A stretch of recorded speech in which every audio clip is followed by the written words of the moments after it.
Welcome back to the Barbell Medicine Podcast, where we bring modern medicine to strength and conditioning and strength and conditioning to modern medicine. I'm your host, Dr. Jordan Feigenbaum, and this is the March 2025 research review, where we review the latest research that's come out and try to tie them into your lives, give you some practical tips and useful takeaways. On the other end of the line, you can tell by the dad noises, it's the second most handsome doctor in North America, Dr. Austin Baraki.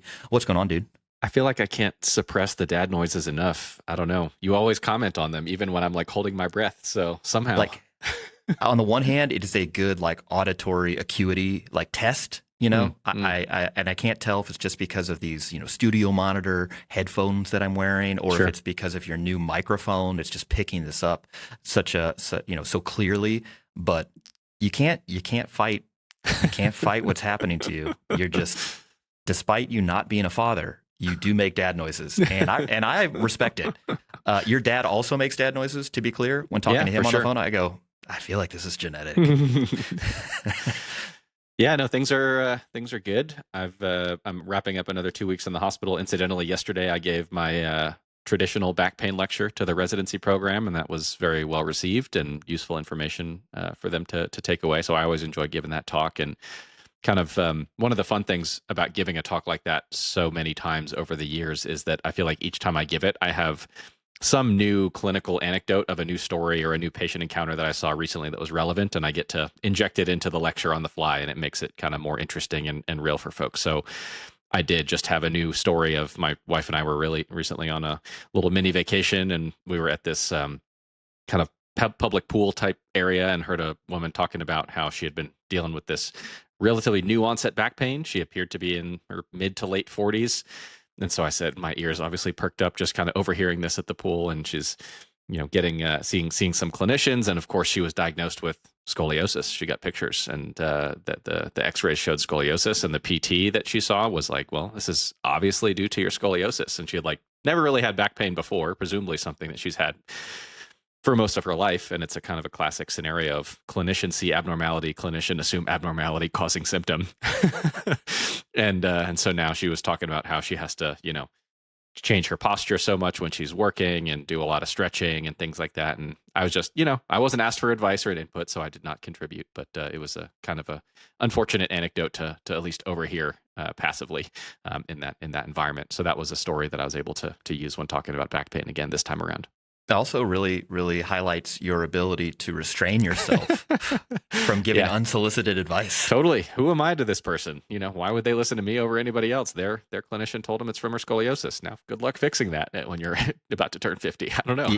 Yeah. Imagine trying to just weigh in and give somebody unsolicited advice when you have no rapport with them. They don't know who you are. Yeah. I mean, we see it every day on the internet, but totally. In real life that would be more strange. Although I guess in the gym, I mean, you train at home. You have for the most part of the time. Yeah. But the commercial gym that I train at, oh boy, a lot of do-gooders, and I'm here for it. A lot of people working hard. I'm here for that. Less here for the influencer stuff. Despite the fact that I participate in some influencer type behaviors from time to time. But man, there's a lot of unsolicited advice. Although I would tell you, and I know people listening to this, I don't know if they enjoy the happy talk more than they enjoy the actual edutainment stuff, but like here we are. There is one place that I frequent where the unsolicited advice is far greater than what happens at the gym. Can you guess the place? Your coffee shop. I don't know. No, the driving range.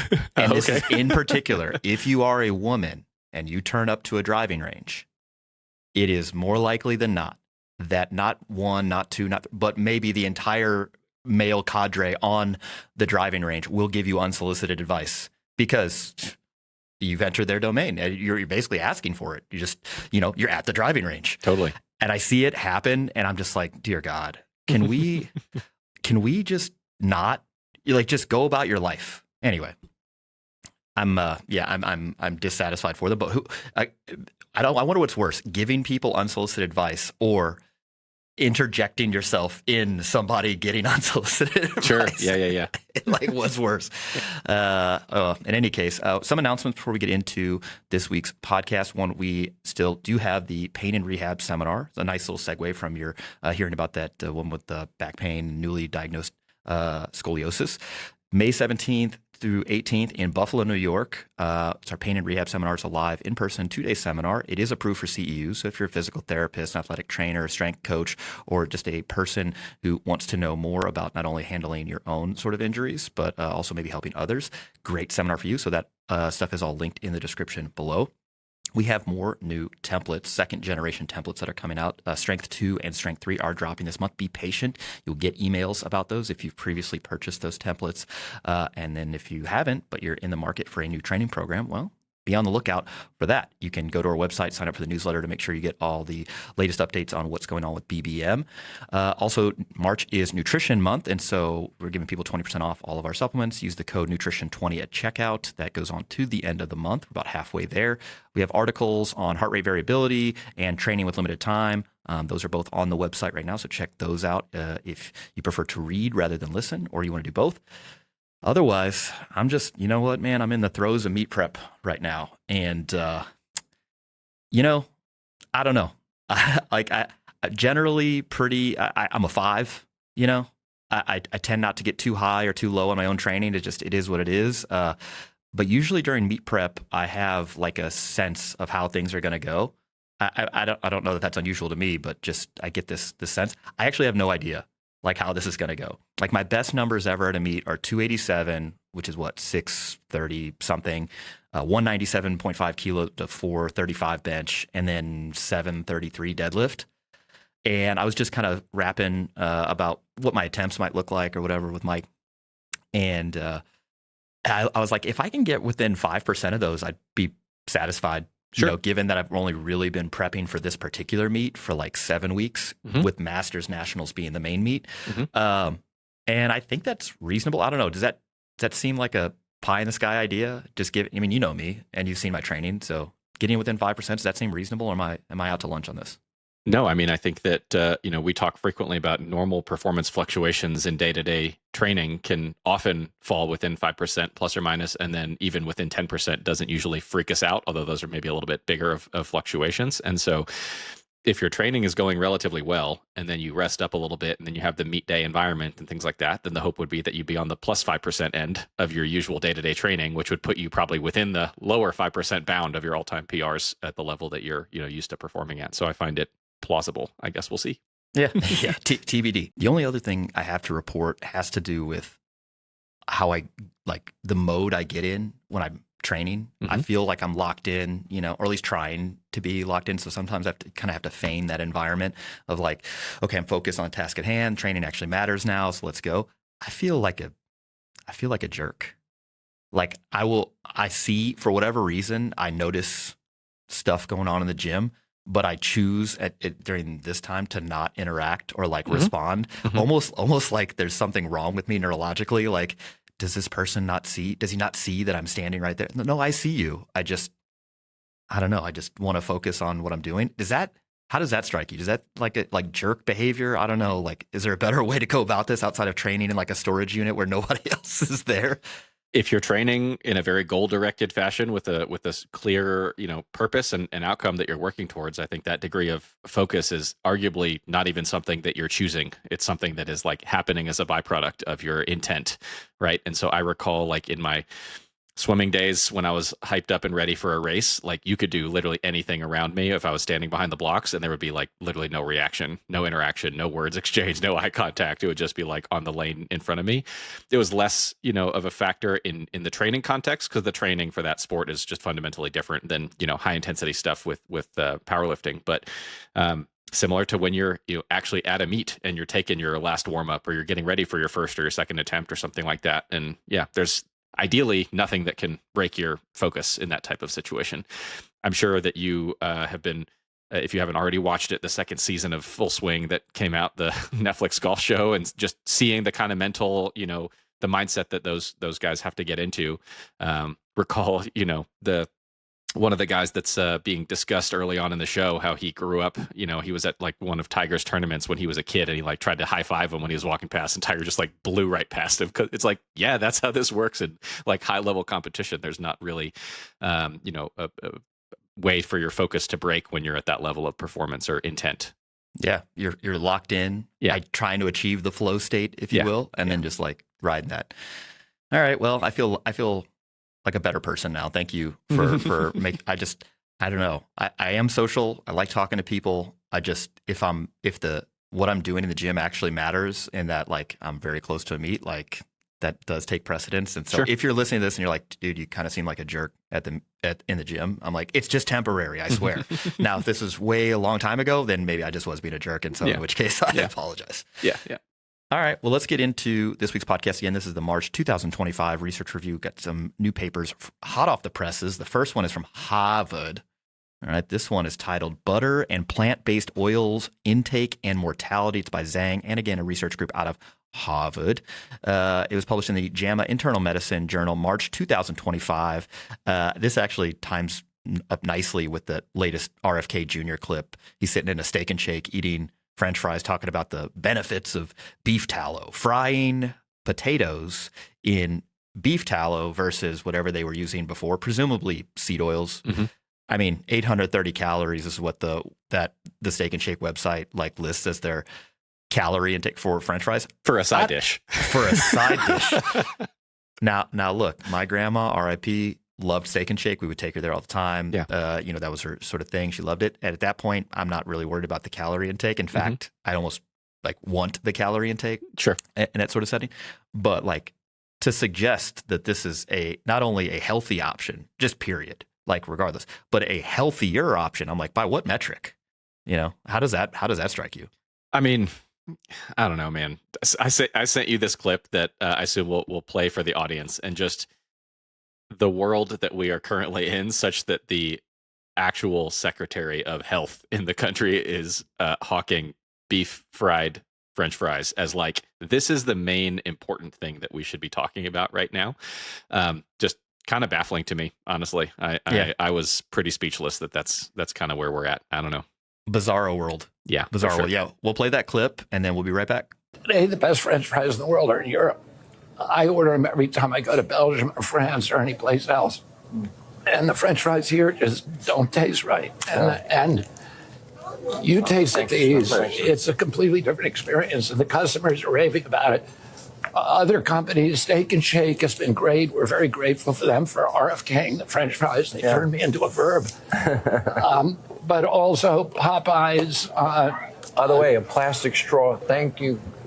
Thank God. I can't stand those paper straws. I hate them. All right, we're back here on the Barbell Medicine Podcast. Let's talk about seed oils. So first off, what are seed oils? Well, seed oils are a type of oil or fat derived from plants. Seed oils, as their name implies, are made from seeds and include soy, canola, peanut, and corn oil. Other vegetable oils like olive oil and avocado oil are made from fruits, not seeds, but they're all vegetable oils. Mm-hmm. And I tried to find out like who coined the term seed oil as like this sort of like line in the sand where like, oh, this is a distinct part of vegetable. Do you know any of the history here? Can't say. Nope, I don't know. Sometime that predates our like, conscious awareness of this as an actual problem. Also, since you're in the hospital and you're, seeing patients, has anybody ever come in with like a seed oil overdose, like that to your knowledge? Can't say that I have, specifically toxicity of that type of food. Although, I can say they got toxicity from the overall energy intake leading to diabetes and its complications, but not of the seed oil itself. Yeah. Yeah. So as far as seed oils, again, these are derived from plants. It's a type of vegetable oil, but they're a specific type of oil in that they are polyunsaturated fatty acids that sometimes you'll hear people abbreviate as PUFAs, whereas a monounsaturated fatty acid is also sometimes called a MUFA. So when we talk about poly versus monounsaturated fats, what we're really talking about is the number of carbons, the number of bonds between adjacent carbons in the chain. So fats are these long chains of carbons, and if there's a single double bond, I know that sounds kind of weird, just a single double bond. It just means that there's two bonds between adjacent carbons and there's only one of them. Well, we call that a monounsaturated fat. That's like olive oil, for example. If there are multiple double bonds between adjacent carbons in this long chain that makes up the fat, that's a polyunsaturated fat. All right, so that's things like sunflower oil, soybean oil, corn oil, flaxseed, and fish. So there's your chemistry lesson for the day. Does that satisfy you as our resident chemist? I could poke some holes in that, but I'll leave it be for now. That's okay. I appreciate that, considering chemistry was, decades ago for me. So to date, The studies investigating human PUFA, or polyunsaturated fatty acid consumption, particularly when they are included in the diet to replace saturated fats from red meat and other animal products, consistently show a reduction in heart disease risk. We'll unpack this a little bit more. Seed oils contain relatively high proportions of linoleic acid, which is a polyunsaturated fat. Those that claim that seed oils are bad often claim that linoleic acid is the reason why seed oils are so bad. That is the causal portion of the fat that, that's why they're so risky. The largest study we have on linoleic acid consumption in humans to date consisted of over 300,000 adults. And in those adults, those with the highest category of dietary linoleic acid consumption was associated with a 15% lower risk of heart disease events. So that's things like heart attack, stroke, etc., and a 21% lower risk of heart disease-related death compared to individuals with the lowest consumption. I know there's a lot of numbers, so let me just simplify. Those who consumed the most linoleic acid had the lowest risk of heart disease, strokes, heart attacks, etc., and the lowest risk of death. Okay. In that study, they also found that replacing 5% of energy, so calories, from saturated fat with linoleic acid results in a further reduction in heart disease risk by about 9% and a lower risk of death about 13%. So if you just looked at that study, which again is the biggest study in humans on linoleic acid consumption, which is a proxy for PUFA, or polyunsaturated fatty acid consumption, or seed oil consumption, that would suggest that, hey, maybe these things aren't that risky. That said, there's been some contention about that. It's been a while since you and I actually did a seminar, probably a little over a year and a half now. Mm-hmm. But it seemed like for a while there, every Q&A that we ever did at the end of our seminars was like, hey, what do you guys think about seed oils? Like bad or nah? Like, where do you think that comes from? It's just been one of the hot topics, I think, in the health space. And it also kind of fits in neatly with a lot of the current kind of popular thinking around contrarianism and guidelines, and they lied to you and all sorts of, conspiratorial thinking like that. And I'm not opposed to people asking the question. I think that what I'm have a little bit more of an issue with is obviously, a lot of the types of motivated reasoning that people have, where if they're either not asking the question out of genuine curiosity, where they're kind of open to kind of a neutral, assessment of the evidence, or if they're not actually open to having their mind changed on this, maybe they already have a preconceived conclusion in mind, as so many folks in this space do, such that there's really no evidence that you could show anyone that would actually move the needle for them. Even the fact that there are kind of multiple, as we often say, consistent converging lines of evidence, meaning that you do different types of studies examining the same question in different ways. And overall, that body of evidence tends to line up pointing in a similar direction. Of course, with all research, there's going to be some outliers here and there that might point in a particular direction. Oftentimes, those things that point in a different direction can be explained. So, for example, a lot of the commonly cited studies by folks who are opposed to the consumption of these foods, certain trials from decades ago, things like the Minnesota coronary experiment and one of the old corn oil trials and things like that, those trials have been picked apart to death and debated in the nutrition space for methodologic issues that would lead to questioning the validity of some of the conclusions in those studies, for example. Whereas more recent or more rigorously done trials, or again, when you line up findings from mechanistic, like in vitro data or very biologically mechanism-oriented studies with prospective cohort studies that fall under the general realm of epidemiology, compared with other types of epidemiologic studies, and as well as randomized interventional trials, when the majority of those studies tend to point in a particular direction, and there is a plausible mechanism why they would point in that direction, then that is going to be sufficient for most people to generally point their needle in that direction. Now, what you do with that information in practice or with your own diet or your own nutrition is a bit of a separate question. It is up to you ultimately. And so, to that end, when we've talked about this before, we don't necessarily say that based on this evidence, everyone should go out and pour themselves a nice tall glass of corn oil or something like that. It's not to say that we want you to deliberately crank up your intake of this as much as you can, but rather we're saying that when intakes of saturated fats from a lot of animal derived sources and things like that are very high in the diet, that appears to elevate your risk, and you can mitigate that risk by a substitution effect here. Still, you don't have to eat these things if you don't want to, but there are plenty of other health promoting foods that we tend to recommend. For example, consuming fatty fish like salmon, consuming mixed nuts like walnuts and cashews and things like that, right? Consuming avocados and certain other things that they can tend to contain at least some amount of these fatty acids, and they tend to have health promoting effects. And so I think that the idea that humans should like avoid the intake of all polyunsaturated fats or something like that, you're probably not getting the most health benefits that you can out of your diet, whether those come from these types of oils or not. But a lot of it depends on the broader context of the diet as well. What types of foods are being substituted in? What types of foods are being substituted out? Yeah, we've said that about effectively every sort of like aspect of nutrition. When people talk about, well, carbs, fats, sugar, fiber, whatever, it's like, okay, so when you make one change to the diet, there are a number of other knock-on changes, and the totality of all the changes that are made, whether you're replacing, displacing, substituting, whatever, kind of will point you in the direction of what happens to the overall health potential of a diet, good or bad. So as far as seed oil consumption in the United States, it has gone up massively over the last century. Estimates from the turn of the century of the 1900s suggest that the average intake was about 5 grams per day, mostly from foods that people eat: meat, eggs, nuts, seeds, dairy, etc. And now it's over 30 grams a day, which is mostly due to ultra-processed foods, because most these oils are used a lot in making ultra-processed foods. So indeed, overabundance and overconsumption of seed oils via ultra-processed foods have certainly contributed to increases in obesity and chronic disease, but the causality cannot really be drawn from that correlation. Meaning that, yeah, we know that people are eating more seed oils, and we know that obesity has gotten worse, and incidence of chronic disease has also gotten worse, but that doesn't mean that seed oil consumption has caused that directly. It could, for example, just be due to increased consumption of ultra-processed foods, which lead to higher calorie consumption, which leads to greater obesity, which leads to greater chronic disease risk. I mean, that's very plausible too. Yeah, we could easily make another one of these types of correlational graphs and put it out as a hot take on social media, because the intake of organic food has increased dramatically over the 20th century and up through 2025.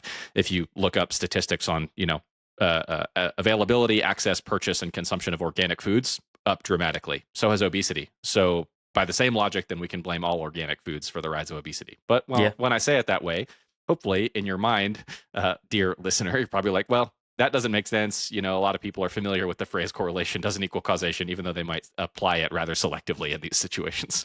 Yeah. So how that ties into this paper is that many vocal critics of seed oils claim that reducing exposure to seed oils, whether it be by limiting their use in cooking and or intentionally replacing them with other fats, notably things like beef tallow per RFK Jr., or butter, both of which contain high amounts of saturated fat, well, they think that would actually be better, that would improve the health, generally speaking, of the population. So this particular study we're going to review set out to study the associations of butter and plant-based oils like safflower, soybean, corn, canola, and olive oil. All of those except for olive oil are seed oils, and basically see what was the total risk of mortality amongst U.S. adults. So to do this, they took 3 data sets. It's the Nurses Health Study 1 and 2. So those are 2 of the data sets, and the Health Professionals Follow-Up Study. They used food frequency questionnaires and an alternative healthy eating index. These are both surveys that have been validated to analyze the diet. It's not perfect, but better than just asking, hey, how much seed oils do you eat? Because most people wouldn't be able to tell you that. But they can tell you the types of foods that they eat on a regular basis, and that's good enough for this purpose.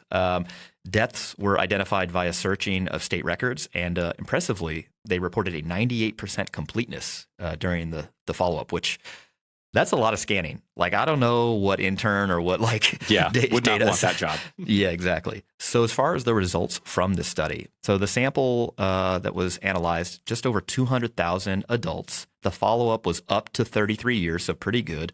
50,000 deaths were documented. 12,000 were due to cancer, and 11,000 were due to heart disease. After adjusting for confounders like BMI, smoking status, socioeconomic status, exercise, etc., the individuals with the highest butter intake had a 15% greater mortality risk than those with the lowest butter intake, such that for each 5 grams per day of butter increase, that was associated with a 4% increase in mortality risk. With respect to plant-based oil intakes, again, this is stuff like safflower oil, soybean oil, corn oil, canola oil, and olive oil. Those with the highest plant-based oil intake had a 16% lower mortality risk compared to those with the lowest amount of plant-based oil intake. Now, some of you at home might be saying, well, it's olive oil. Olive oil is just so healthy, so that's probably what this group was consuming. But even when excluding olive oil, those with the highest plant-based oil intake had an 8% lower mortality. And for every 5-gram increase of canola, soybean oil, et cetera, there was a 15% and 6% decrease in mortality. So if you subbed out butter for 5 grams of butter for 5 grams of canola oil, there'd be a 15% risk reduction. And if you subbed out butter for soybean oil, there'd be a 6% decrease in mortality. I believe corn oil and safflower oil were neutral. So that suggested maybe that those are more neutral than beneficial, but did not appear to be harmful. The authors report, and I quote, "In 3 large prospective cohorts of U.S. women and men, we found that higher butter intake was associated with increased total and cancer mortality." So total mortality and cancer mortality. In contrast, higher intakes of plant-based oils were associated with lower risk of total mortality and mortality due to cancer and cardiovascular disease. So, I mean, could we just move on and just say, look, man, doesn't look like butter is uniquely health promoting. If anything, it looks to be like it looks to seem like it increases risk, and that these plant-based oils, if there was this like smoking gun thing, like causal sort of relationship, then, where is it? You would expect it to pop up here, at least on some level, but that didn't happen. So before we kind of do some interpretation stuff here, I want you to play devil's advocate a little bit, Austin. If you were an anti-seed oil person, how would you pick this apart? Would you just say, well, look, it's food frequency questionnaire stuff. It's epidemiological data. So this is dumb. Just doesn't add anything to the body of research. So we're moving past it. Yeah, I think that those are a couple of the most common counters that you'll hear from that side of things, that they just throw epidemiology in the trash in general. Conveniently, though, unless it leads to a conclusion that fits that something that they're biased towards. So we see a lot of folks from the low carb side or from the anti-seed oil side that when there is a nutritional epidemiology study that supports something that they tend to believe, then they will wave the paper around and say, see. But if it conflicts, then they say, well, all nutritional epidemiology is garbage. And so they just tend to throw that away. So that's one thing that we actually tend to observe a fair amount. The other thing that I would expect to hear is this concept of something called healthy user bias. And it essentially relates to the idea that, well, this is an observational study. And so fundamentally, we're not randomizing people to these different dietary interventions. We're not taking a cohort of people and randomizing them to eat butter versus canola oil, for example, while keeping all other aspects of their diet, relatively similar. And while, yes, that is per the traditional kind of biomedical, pharmaceutically based research model, the most rigorous way to assess causality of a single variable intervention like that, as we've talked about many times in the past, we've had our friend, Dr. Alan Flanagan, write several articles for our website on nutrition science. We've had him on the podcast as well from a few years back. And so if you've not heard those that podcast or read those articles, if you just Google nutrition science, barbell medicine, Dr. Flanagan's articles will come up that explain this in a lot more detail as far as why using randomized controlled trials is actually a poor fit for many nutritional interventions, particularly those related to lifelong exposures like this. It can be useful if you want to try to lock up some people in a metabolic ward for a week or two and see what happens, but you can't do that for 33 years of follow-up, as was done in this type of situation. And so for these types of analyses, looking at these long-term exposures as they relate to diseases with long latency periods like cardiovascular disease, things that take years to develop, right? Nobody eats a pat of butter and dies the next day, but if you end up developing cardiovascular disease, it takes decades to do so, right? And so prospective cohort studies is probably the best fit for that type of research, goal. There are obviously ways that these studies can be done better or worse in terms of the methods and things that you try to control for and adjust for in your analyses. And it's, of course, possible that there are, unadjusted things. And so the counter that you might expect to hear is, well, people who tend to consume less butter and those who consume more of the plant-based oils, they may also be more likely to do a lot of other healthy behaviors because they're maybe more inclined to follow guidelines relating to exercise, for example, and not smoke and things like that, because they believe that that's the most healthful thing to do, even if they might feel that maybe the butter and the seed oil aspect of this isn't necessarily the primary mediating variable, again, because it wasn't necessarily randomized. And so that's a counter that I would expect to hear in this type of situation. I think that there are many counters to that counter that we could entertain in terms of a back and forth on this. Again, I kind of come back to the idea that this is not an isolated finding.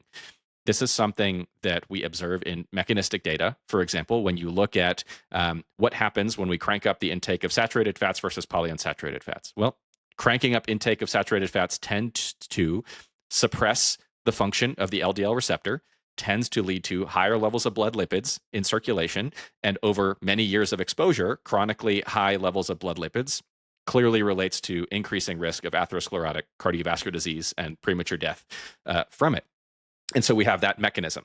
And then we have not just this prospective cohort study, but many other prospective cohort studies and other forms of epidemiologic research also illustrating and generally pointing in this direction.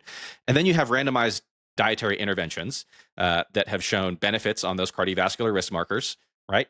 And then lastly, there are other national public health interventions that have been done around the world over time, the most dramatic of which I believe was done either in Sweden or Finland a few decades ago, that had a huge drop in their cardiovascular risk. There was a multimodal kind of intervention that was done, but a large portion of the effect was explained by a reduction in their habitual consumption of butter intake. So again, we have tons of different kind of ways at coming at this question that by and large are pointing us towards a similar conclusion.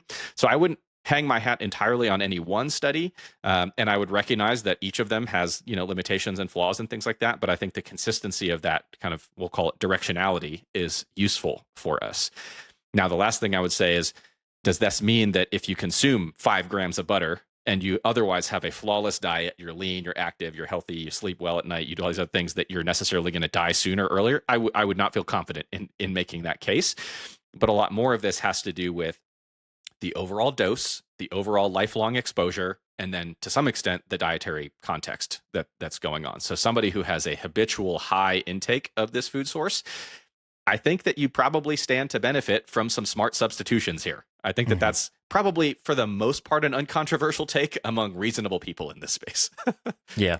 No, it leads into my broader point, which is that I don't know that micromanaging dietary fat intake is a good use of time, resources, willpower, effort, et cetera, for most individuals, because the dietary pattern at large is much more important. And so, to your point, you had a little bit of butter, the butter police or the butter coroner isn't showing up to your house and saying, hey man, that's a couple of days off your life.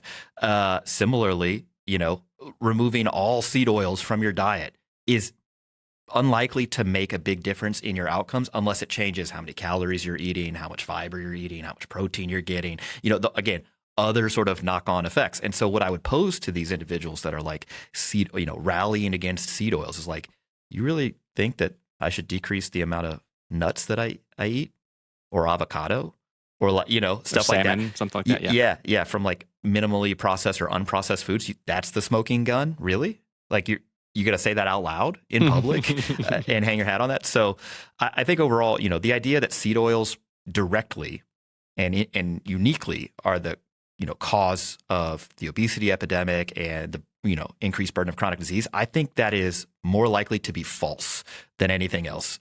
Mainly because people are not overeating, again, on nuts, salmon, other foods that have naturally occurring, if you want to use that term, linoleic acid or polyunsaturated fats. The majority of seed oil intake in the United States is from ultra-processed foods. And we've already talked about ultra-processed foods and the specifics of which ones likely are causal of the obesity epidemic. Those are the ones with added sugar. Those are the ones with added fats. A lot of times they are seed oils, for example, added sodium, and they're very tasty. They have high calories. People don't get full from them. And so if somebody who was against seed oil intake was only against the intake of those types of foods, I'd be like, man, we agree. Yeah. I don't think it's because of the seed oils per se. Mm-hmm. I just think that those happen to be used in the preparation of those foods, which then lead to overconsumption, which leads to, the problems that we've had. I think that's the most likely relationship here. And so again, I just wouldn't micromanage food and dietary patterns based on fat source. I think people should eat mostly lean proteins. I think most of their diet should consist of fruits, vegetables, whole grains, legumes. And again, from mostly unprocessed to minimally processed foods, I would advise against drinking calories, protein shakes notwithstanding if you need them. And ultimately, if you're trying to navigate this health, online influencer ecosystem, be wary of these mechanistic studies that people use to support a particular intervention that is supposed to drive outcomes, especially if we have outcome data. In this case, we do. And I just don't see any directionality towards like seed oils being the cause. How do you feel about that? Yeah, I think it's a fair take. In my day-to-day life, I generally don't tend to add butter to any of my meals. I tend to rarely cook with it, occasionally a small amount. But it doesn't really feature prominently in my day-to-day diet. But at the same time, neither do a ton of seed oils. I don't generally add them to my foods.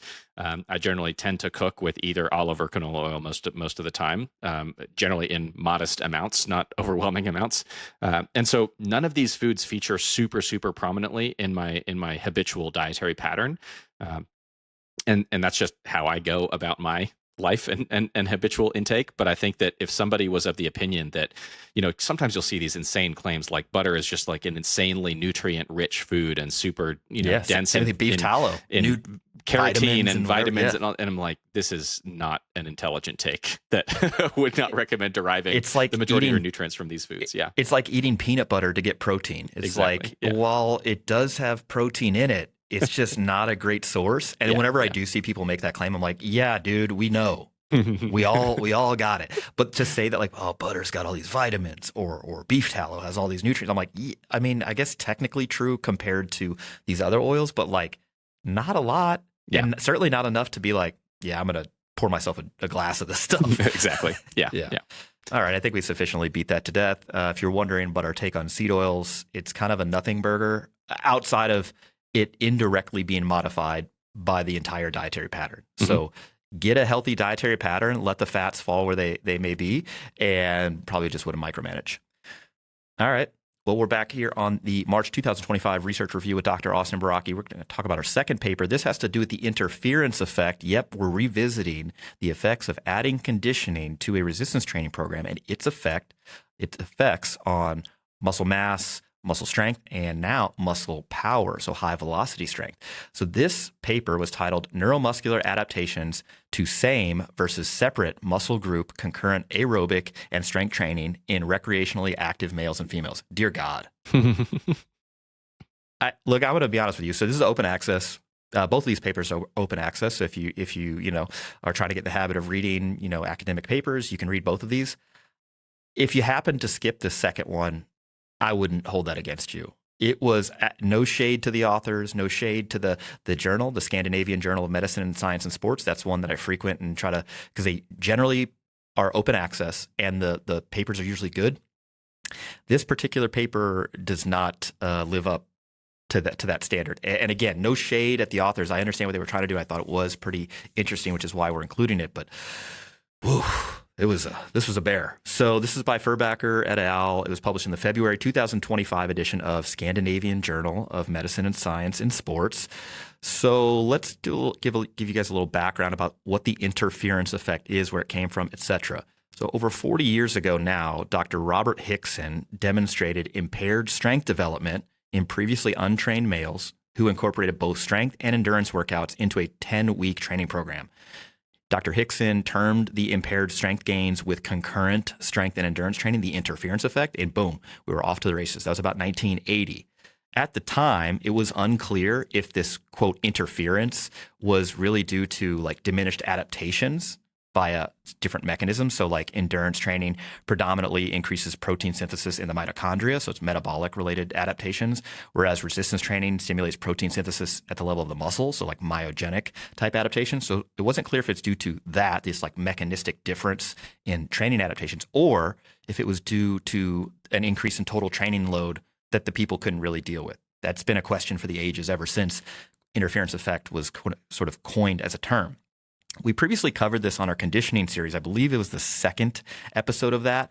And there were two major meta-analyses that have been two major meta-analyses that have been published since 2020 that kind of investigated this question before us.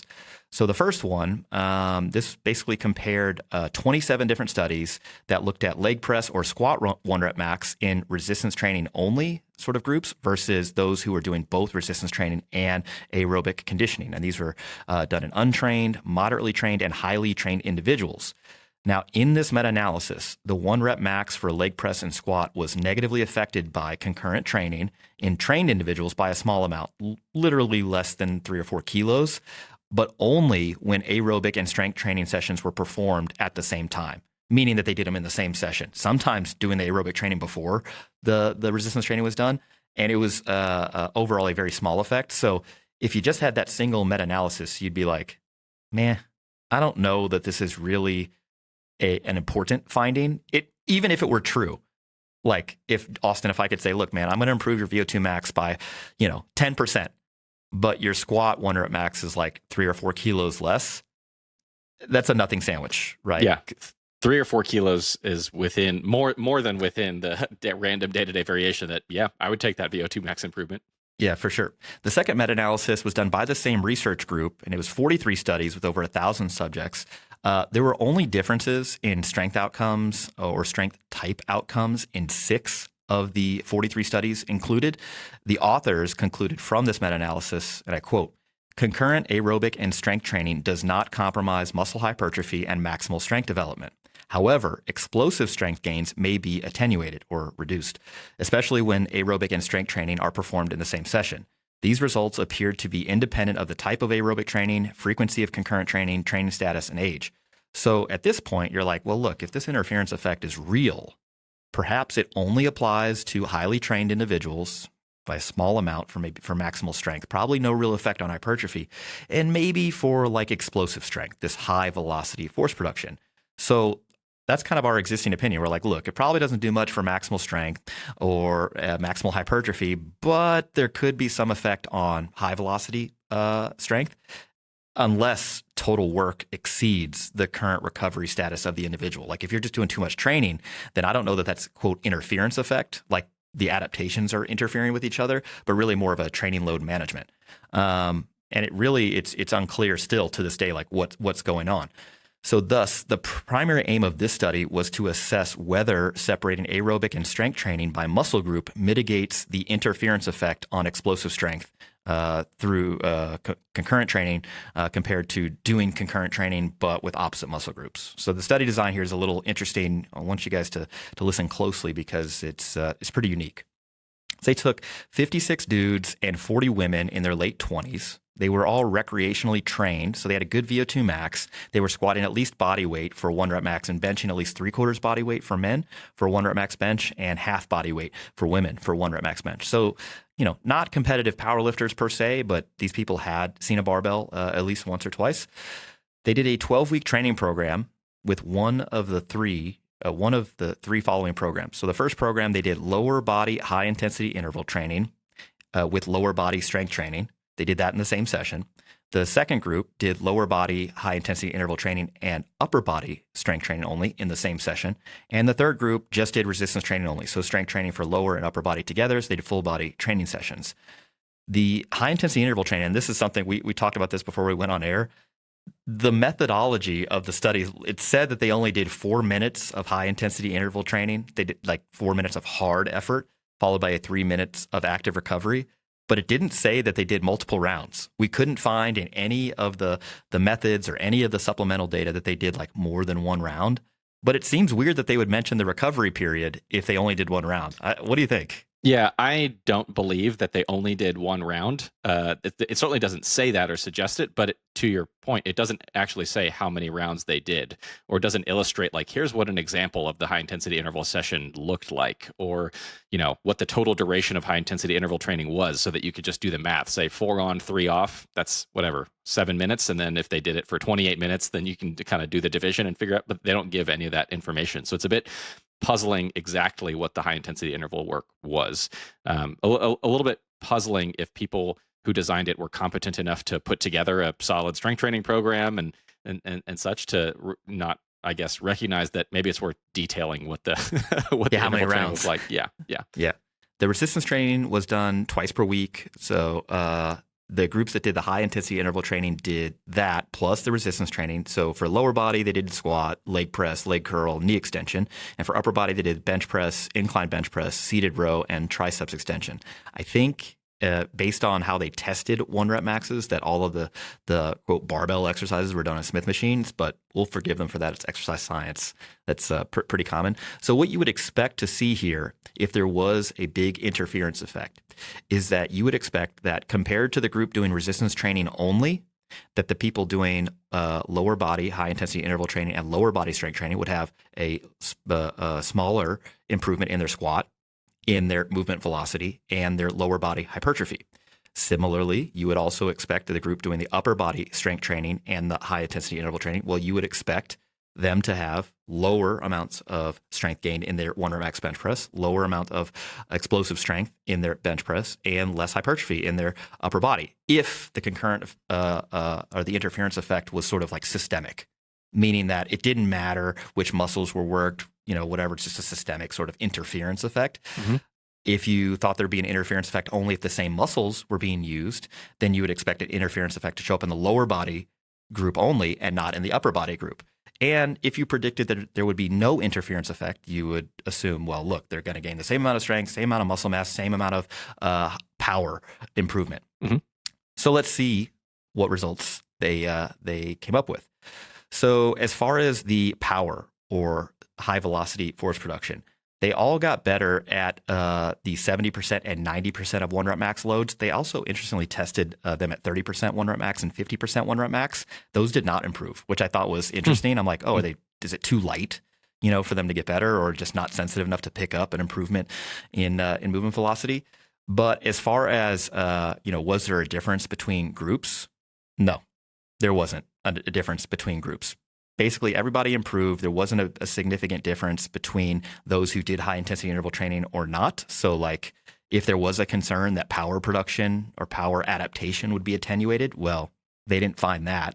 For strength, for maximal strength, again, there was an improvement in both the 1-rep max bench press and 1-rep max squat, and it didn't seem to matter if people did high intensity interval training or not. For hypertrophy, same sort of relationship here. Hypertrophy improved in the lower body and the upper body. There were some differences between the groups doing high intensity interval training and those just doing resistance training only. So for lower body hypertrophy, this was measured by ultrasound in the vastus lateralis. Those doing the high intensity interval training and the lifting gained more hypertrophy than those doing resistance training only, which, hey, maybe a little bit of extra stimulus there. And then for the upper body, there was a greater increase in those doing resistance training only. But we're talking about 16.8% versus 13.2%. And the authors mentioned that the actual range of hypertrophy and strength improvements were all over were crazy, crazy wide ranges. Yet they did not report those ranges because that would have been interesting to see. So overall, before we kind of get into the take home and our interpretation here, I think the major sort of summary of this data is that, everything improved. People increased their power, people increased their maximal strength, and people increased their hypertrophy with seemingly little to no effect from also doing this high intensity interval training. Now, if it was only 7 minutes of aerobic training done a couple times a week, I don't know that this sufficiently answers our question, but I can't think that actually happened. I just think there's got to be an error in the methods. Yeah, I think they just didn't describe how many intervals was done. I'm generally inclined to agree. My thoughts on this are that we should probably be cautious with how far we kind of extrapolate this out in terms of the population of interest, right? Mm-hmm. So you mentioned we took these folks who were, I guess I would call them mildly fit at the outset, right? Recreational trained, yeah. Recreationally fit, a body weight squat and a sub body weight bench press for men and women. So they weren't completely sedentary where they'd never seen a weight before, but I wouldn't necessarily call them particularly well trained. And so, because if you wanted to, you would say, well, let's say I wanted to extract the conclusion from this trial and apply it to you and say that, well, here you are approaching your powerlifting meet very soon. Can I just add several rounds, multiple days per week of 4 minutes on of truly high intensity interval training for your lower body, for your legs, have you doing sprint cycling for 4 minutes on, 3 minutes off, for however many rounds they did a couple times a week leading up to your meet, and expect that you're going to perform the same or better, or that your leg muscles are going to get bigger doing this compared with if you didn't leading into your meet.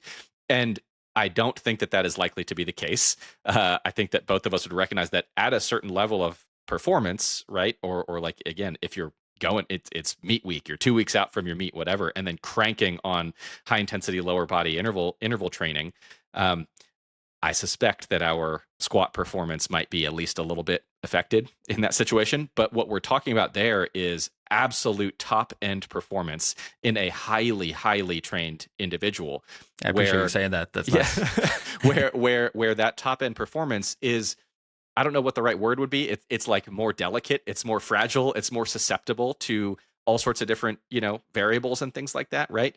As we've talked about before, for you to go to a meet and put together the best meet day of your life, you need like all the stars to align, right? And if one of the stars is out of alignment, be it related to nutrition, or be it related to sleep, or be it related to something else like this, then charged crystals, things can get. You had a little too much seed oil the day before. things can get thrown off a little bit. We do our best to like placebo ourselves past those kind of things and say we're going to perform just as well. But and so I'm not terribly surprised that if you take a not super well-trained population, that they can get really good training outcomes either way, including using these simultaneous training modalities that are otherwise commonly thought to interfere with one another.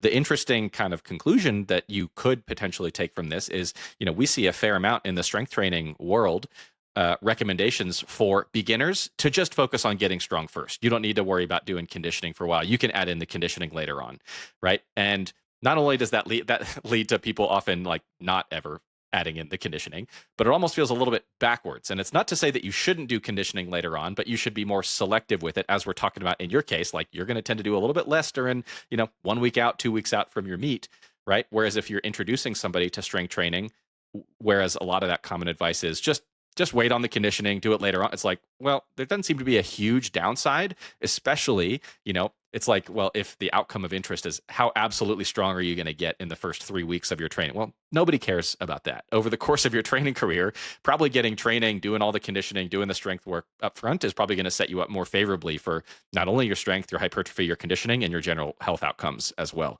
So I think that's kind of actually might be the more interesting takeaway that I might take from this, is in contrast to that usual advice, kind of flipping it a little bit and recognizing that this study probably doesn't apply too well to like very elite level strength and power athletes. Yeah. I think if, it's not a binary sort of conclusion here that we're like, oh, look, there's no interference effect, period. Yeah. Or there is an interference effect, period. I think like most things in training, it depends. And I could think of like 3 separate use cases that would have slightly different uses for this data. So like the first is, as you alluded to, the untrained individual from both an aerobic and resistance training perspective. They're just starting out. I would highly recommend they do both, because you're going to get different health benefits from both. You need both.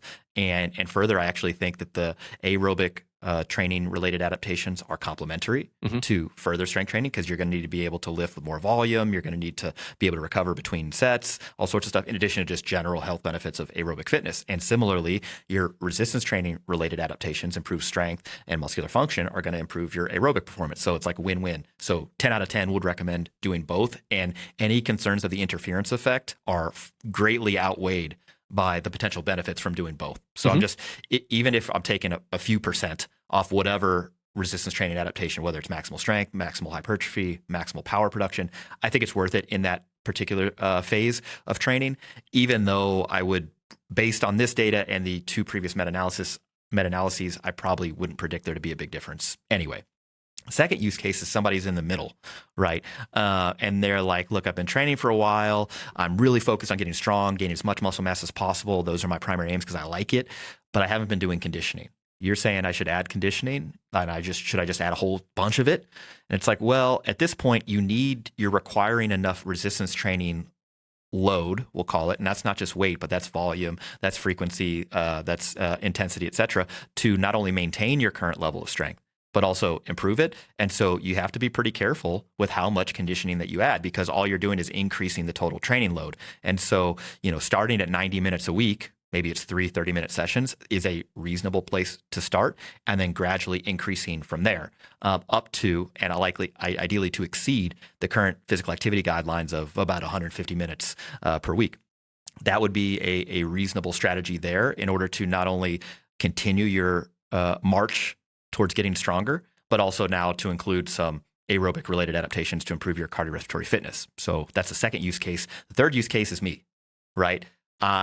As you said, and I believe there was at least 3 Highleys in there, highly trained strength athlete who's getting ready for a competition that presumably matters to them.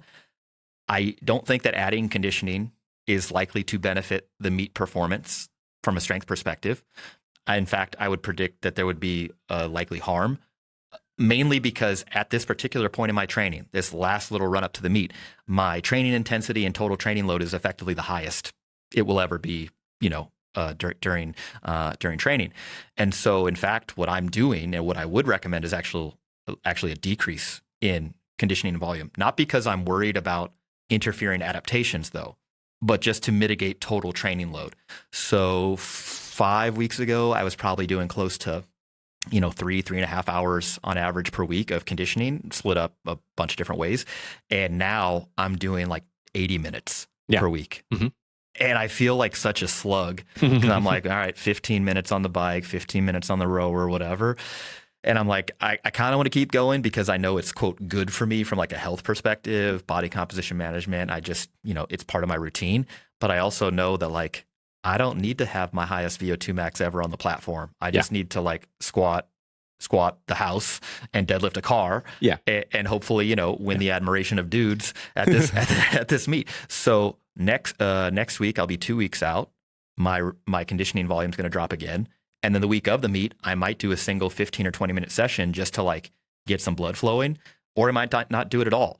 Yeah. And so those are like 3 different use cases, but nowhere in there am I really considering that there's an interference effect related to mechanisms, because I don't think that's true. I think that most of this sort of effect or outcomes that we see when they are different have to do with total training load, which is not unique to like combining aerobic and resistance training. It could be all resistance training. You can get, non-functional overreaching, sort of outcomes where you're doing too much training, you're not getting stronger or bigger. Same thing happens in endurance training too. So I think it's mostly related to training load rather than like mechanisms. Yeah, I agree. I don't think I have much more to add. I think that that's a wise training strategy going into a meet. And then definitely those who are not as trained, which is probably applicable to the vast majority of people listening to this, you probably don't need to worry about this too much, and you're probably not doing enough conditioning. So yeah. And even if you're in that middle kind of person, that sort of second use case, I think that even if you do observe an interference effect, right? That you're like, look, my rate of improvement is not as high as it once was prior to adding conditioning in, or I'm not able to perform as well. I think all that's telling you is that your current training load right now is higher than it was, and it may be a little bit beyond your current ability to recover and adapt. I think most of the time I would tell people to just persist. There would be a handful of like, we'll call them red flags, but I'm using that term very charitably here. Those red flags sort of events would be like, oh, you picked up an injury, right? Or an injury that was previously like minor and you didn't really have to do anything about it. You're just, it's going to go away, has now like declared itself. Mm-hmm. That would say, training load's a little high. Or if your performance drops by something like more than 10% and it stays there. Sure. To me, I'm like, okay, now that we've probably outkicked our coverage here. Yeah, that resonates. I think that I went through something similar, and in the past year, as I said, I shifted a lot of my training in terms of the proportions and the direction and the goals to do quite a bit more conditioning. I was still strength training. I was using the rower. I was doing a bunch of other stuff. And as I've alluded to on some recent podcasts, over the winter time, I did come down with a bout of some back pain that I think was mostly attributable to overall training load. And I've got that knocked out at this point by mitigating that. And, as tends to be the case, we'll approach it a little bit more intelligently this second time around. I think also kind of jumping off the earlier point that I made, where a lot of folks in the strength training space don't tend to do enough conditioning. The conditioning that they do, if they do it, tends to be too hard. And so the other aspect that we would suggest in this situation is if you are trying to do some conditioning and you feel you are observing an interference effect, go easier. Yeah. I like to set heart rate caps a lot in my own conditioning and those of the folks that I train. And I actually tend to be pretty conservative with the heart rate caps that I set. So I like doing, if I'm going to do some low and slow, long, steady conditioning, keeping my heart rate, below 135, something like that, in the 120 to 130, 135 range, maybe getting up to 140. But even that, I might like back off a tiny bit to get a little lower than that. And that makes it so that I can do a fair amount and I feel completely fine afterwards with minimal residual fatigue. And then that's where I'll tend to notice kind of the least impact on other activities. Whereas if you feel like you should be doing high intensity intervals, definitely if you're doing truly high intensity intervals and pushing for 4 minutes on, that's very, very tiring if you're truly doing it, quote unquote, right. And I would expect to not feel awesome if I went to try to squat certainly the same day after something like that at this level. So. Yeah. One of the things I hope that the research elucidates later is just the idea of like, all right, we're going to pair resistance training and conditioning work together in the same session, conditioning coming after the resistance training portion versus it being spread by like some amount of time. I know there's been a handful of investigations into this only with like equivocal results, but a lot of the methodology here is sus, to use the term of the youth. So we'll see if stuff like that comes up, and then also identifying maybe like the best benchmarks for here's how much conditioning volume you're doing versus resistance training volume. Here's how you would, total training load, and like, maybe some sort of general guidelines there. Maybe we'll do that. Who knows? Sure. Yeah, as long as we're just making stuff up anyway. So, all right. Well, that is a wrap here on the March 2025 research review on the Barbell Medicine Podcast. Before we go, again, we do have a pain and rehab seminar coming up May 17th through 18th in Buffalo, New York. If you're a PT, if you're an AT, if you're a strength coach, if you're just a person who wants to be better at managing your own pain or those around you, check that out. Link is in the description below. New templates are out. So we've got the Strength 1, Gen 2, we've got the second generation hypertrophy 1, and then this month, the Strength 2 and Strength 3 templates all coming out. So keep an eye on your inbox for those if you've subscribed to the Barbell Medicine newsletter. If you're not, and you want to stay apprised of what we're doing here at Barbell Medicine, go to the website. There'll be a pop-up. Put your email in there, and we'll keep you in the loop. And again, March is Nutrition Month, and so 20% off all of our supplements. Use the code Nutrition20 at checkout. Also, check out the articles on heart rate variability and training with limited time. Before you guys go anywhere, please leave us a 5-star rating and a review. It really helps drive traffic to our podcast so we can keep bringing you all the latest nuance in health and fitness. From everyone here at Barbell Medicine, I'm Dr. Jordan Feigenbaum. We'll catch you next week and every week right here on the Barbell Medicine Podcast.